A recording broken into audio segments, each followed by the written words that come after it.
And Donald Hoca also suggested it might be a good idea to include more instructors in the project, as it would enable us to collect more data to reach more realistic findings.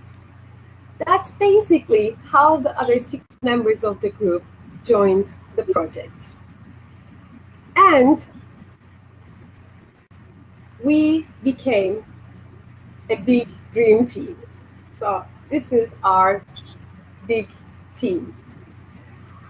Today, me, Reyhan, and Gülgün will be presenting our project on behalf of our team, and the rest of us will be here to answer your questions at the end. And I'd like to share a photo of us from one of our meetings when we were back at school, good old days. And hopefully they will come back soon. We miss our school. And this is a photo from one of our online meetings. Okay, so in this project, our main aim is, as I mentioned a minute ago, to monitor, watch our students, and examine the factors that lead our ACT students to success or failure. We know we have students who succeed in completing the program without any failure. And we have students who stumble somewhere during the year, although they succeed in the end.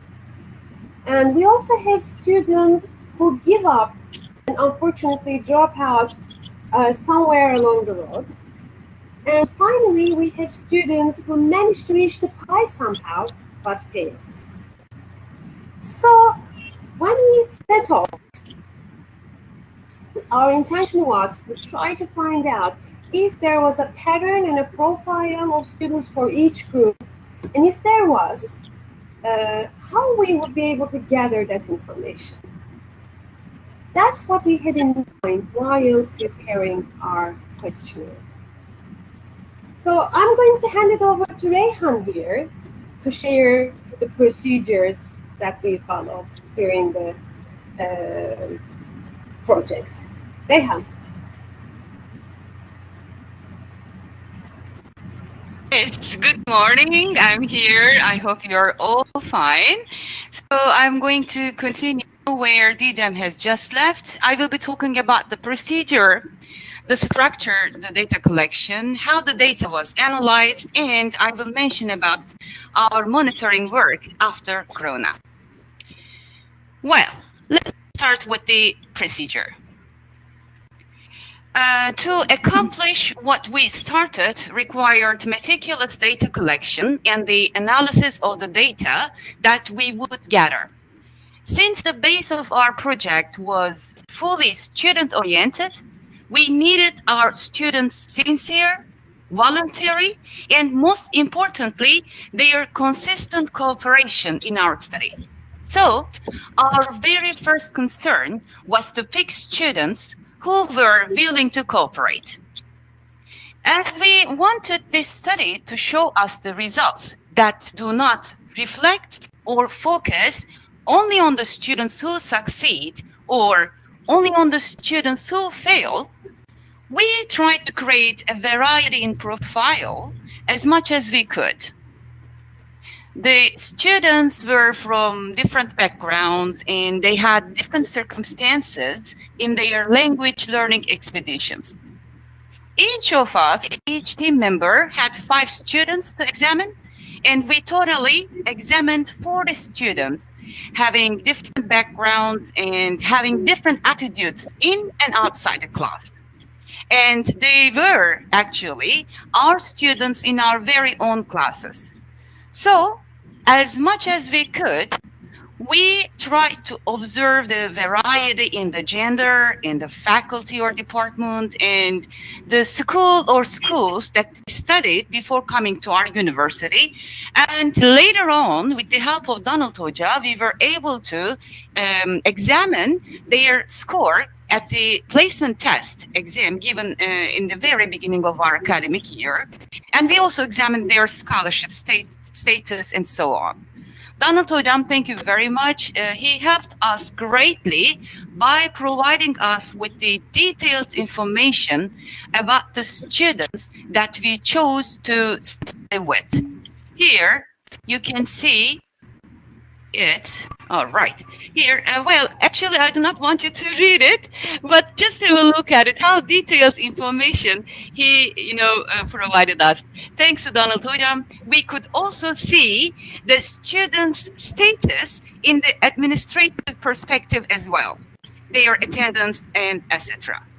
And we have given some of the schools that our students studied. You can see them here, like Temel Lise, Anadolu Lisesi, and one student was from our vocational school. Okay. And after selecting the students and making sure of the profile, we prepared our question sets and we did our data collection process. Now, let's move on to the structure of our study and how we gathered the data. Okay, well, here, let me show you some questions that we prepared for the first module. All right. As you see, the questions are in Turkish because we were dealing with A-level students and the questions were in Turkish. The first column shows the general information about the students, their age, their department, where they are from, where they live, how do they commute to school, and etc. And in the second column, we had observations, of course, but we also wanted to hear them talking about their attitudes and their approach in class. And the third column, as you see, the questions were focusing on their study habits outside the class. Well, and the interviews were set in an informal situation for each student separately, and we spent an average of 1 hour or more to hear their answers. And in the interviews, we tried to encourage them to answer the questions in details, as possible, of course. And we were planning to change the language of the questions into English and to conduct the interviews in English when appropriate. Okay, now could you please have a look at this question set now? Here you can see a sample from our questions in the second and third modules. We also executed an online set of questions and shared it with our students. The nature of the questions and the nature of the discussions were subjected to a change in the second and third modules because we already knew who our students were, and in our endless meetings, we now knew what areas we were to direct our attention to. And in the meantime, the circumstances were changing dramatically and unexpectedly as well. With the help of this online sets, the surveys were more user-friendly now and easier to analyze the data. The very difficult word is coming, quantitatively. It was a little bit out of all our areas. Then, keeping up with the changes that the coronavirus introduced to our lives, we also headed towards the online learning environment. Okay, could you please have a very quick look at this? Monitoring after Corona. This is our new baby set's name. When the university's education program moved to the online platform, we continued to work and adjusted our data collection process accordingly. Right? Well, so far, I have mentioned about the structure and the data. And now let's move on to how we analyze the data. Okay. Well, upon the completion of the interviews, we had to come together many times, sometimes at lunchtime grabbing a sandwich or an apple, sometimes right after classes, sometimes by having to swap classes with our partners. You know why? Because it was crucial for us be present at those team meetings all together, since we all had different cases in hand, and we had to compile the data in an appropriate way, enabling us to come up with reliable and also statistical data. Okay, I would like to show you some sample answers from our students and also our effort in trying to create a common language among our team, okay, and which we can use to analyze our data. Here we go. These are some examples. Of course, we had lots of questions. Where do you live and who do you live with? As you can see, the answers were varying. Okay, 2 students were living with their grandmothers, 1 student was married, and 1 student was happy with the working environment. Okay, some students' parents were divorced, some were together. So their life was really different. Okay, and we were trying to find some common ground. It was really a challenging task for us. And thanks to Gülgün, who spent days and hours to create countless charts. Okay, countless charts. You can't imagine how many charts and how many styles she tried to provide us with the way that we could analyze our data accurately. And her charts, varying in the content and style, was to ensure us the critical stage of coming to certain conclusions would be correct. Thank you very much. Thank you very much again. Eventually, we were about to take a sigh of relief, feeling that we were now able to compile and analyze the results in a healthier way to see what was going on among A-level students and how we could offer them more help in the coming years. Also, we got ready to share our findings. This is really important because in our abstract, we mentioned that we were going to share our findings in the first and second modules with you within this presentation.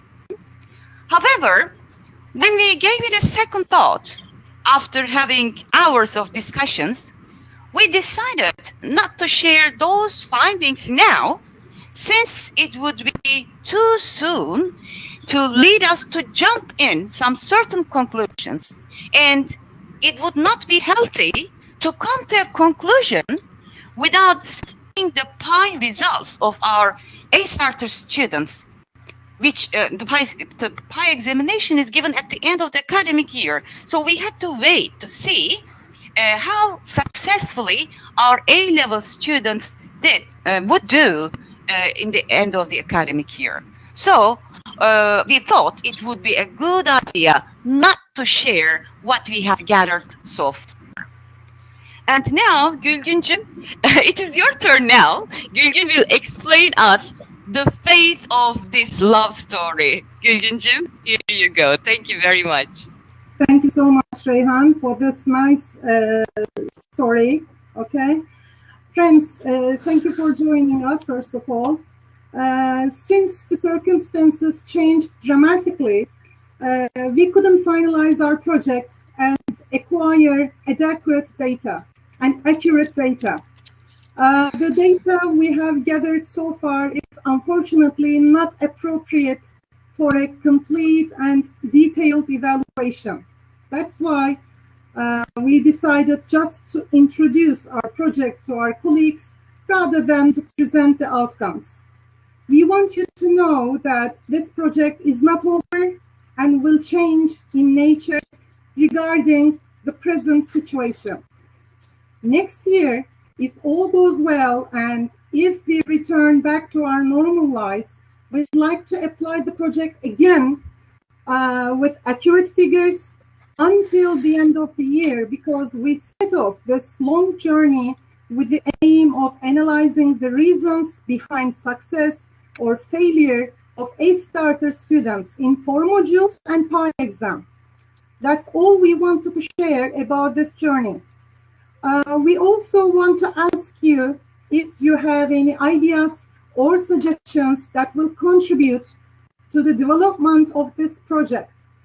I want to ask you now if you have any questions or suggestions for us. Any questions, friends? Any ideas?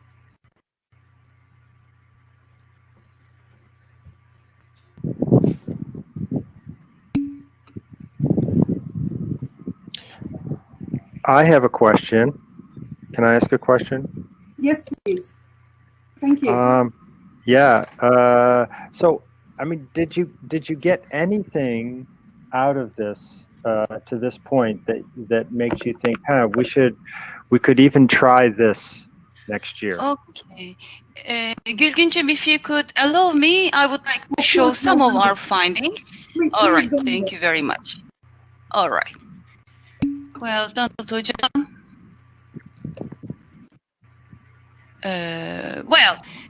We brought here only one of our findings, because as I told you before, it would be really too soon to come to a conclusion. Here you can see our success and failure after each module. Well, at the end of the first module, you can see that we had some students who couldn't take the gateway, represented by blue, and 2%. Students who fail, not 2%, 2 students. And students who fail, 2 students. Again, students who pass, 36. Out of 40 students, we had 2 failing and 2 students who were not eligible to take the gateway. And here, you can see 36 of them became B starters and 4 continued in A runner. And in the first module, how many students did their homework regularly and how many of them did not? We also had this in hand. Well, here are the profile. We also, analyzed the profile of the students who became A runners, 0 beginners, geçiş, and low students, 0 beginner. Here, for example, hocam, we realized that the determining factor could be the placement examination score as well, because all our A-starter students were not absolute beginners. And here, at the end of the second module, 30 students of our students, of course, we examined, passed, 7 failed, and 3 of them could not take the gateway exam. And, well, here, their status. And here, you can see some students who did not become C starters. There were 14 students. And here, some factors that we determined, and still because it should be a long-term project, we do not want to be biased. We do not want to, work on the cliches that we all already know. We wanted to wait, actually. Some students were 0 beginners, some had concentration problems, extra quota students struggled, and they had wrong study habits, and they had some personal issues, and the motivation, of course. They were all factors affecting. And in the second module, as an example, homework, hocam buyurun. Reyhan, can you return to that previous slide, please? By the way, how are we doing for time? time, I think we are done, hocam. Oh, we're done. Okay. The other All right. session is part. Okay. Yes. All right. All right. I'll be really quick then. What I see here, though, is that there's, you could probably group these issues into different categories, right? I mean, there's like sleeping problems, studying habits. Mhm. So Yeah, we were doing it, hocam. yeah. Okay. You're breaking them down. I mean, Yeah. sleeping problems are different than zero beginners, for example. Yes, So, yes, hocam. and Yes. also extra quota, blah, blah, blah. Okay. You're on to that. Okay. I knew that you guys were that smart. I knew that you would be onto that. Okay. All right. Thanks. Thank you. Gülgüncüm? Okay, thank you, Reyhancığım. Friends, any other questions or any suggestions for us? This, we were also expecting some feedback from you too, that we can use next year. Perhaps you could focus a bit on the study habits. What do we mean by wrong study habits? What do this new generation of students do in their own personal time? All right. We have some data, I think, in our hands about that. So we have collected some data, but we couldn't finalize. That's the problem. We couldn't reach conclusions. But we have some data depending on the first two modules, actually. May I jump in there? Sure. I think if I understand what Asen is asking, I mean, maybe what we could do is keep running it as you're suggesting. Let's keep going down the same road, but at the same time, you could be running some pilots, like let's do something about study habits. Let's provide some training in study habits and see what happens there. The other question I have, though, is this thing about zero beginners. Number one, how can you determine whether or not someone is an absolute beginner? I mean, they have to get into the classroom, first of all, before you determine whether or not they're zero beginners, because I know that some students, they purposefully fail the test, right? So, is there a way? And then the second part of that question is, what do you think about setting up classes for zero absolute beginners? Well, can I just say one thing here about zero beginners? I mean, maybe it's, I mean, we can't call them zero beginners maybe, but I mean, those that we had a couple of students who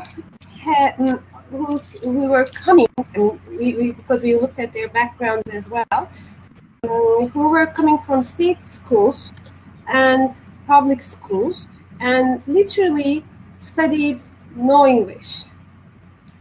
Of course, there are English lessons in public schools, but somehow they didn't even have teachers, or they didn't. I mean, the teachers did nothing in classes. That's what they claimed, of course. So I mean, they didn't know, or they knew very, very, very little English. So they were very weak.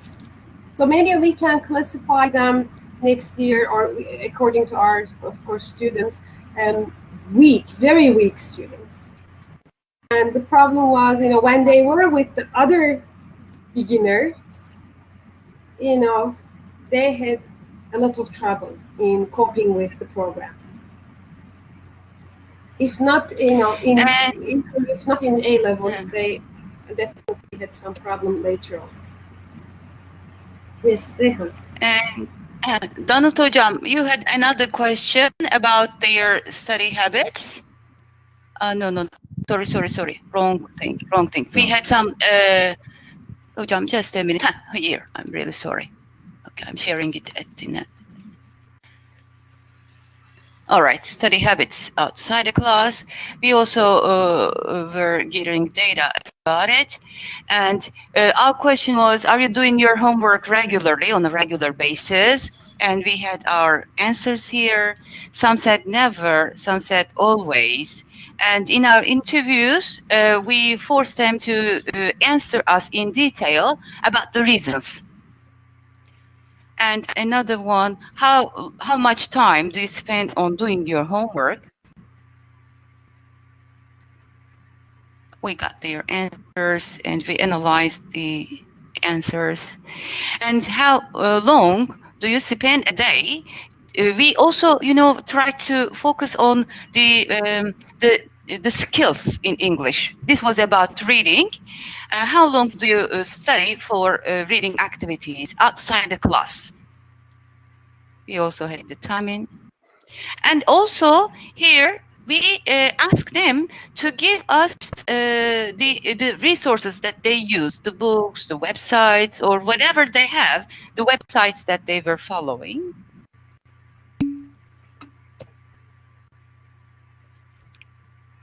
Thank you, Esin Hocam. Yes, Hocam, we had those as well. But in this presentation, our focus was to talk about our project rather than the findings. We wanted our friends to know what we have been doing so far, what are we doing now, and what we will do in the coming years.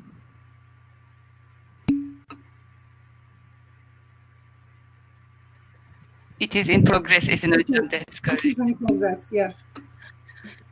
Thank you very much. Thank you for all of your hard work. Thank you. I greatly appreciate it. Keep going. Keep on keeping on. Yes, thanks a lot for being here with us today. And before we conclude, there's a little thing I want to mention. We want to give a big thank you to our students who contributed to this week. We want to thank Donald Hoca, Özge, our trainers, and our colleagues. Without their support, things would have got worse. Thank you so much, everyone. Thank you. Thank Bye-bye. you. Bye-bye. Thank you. Thank you.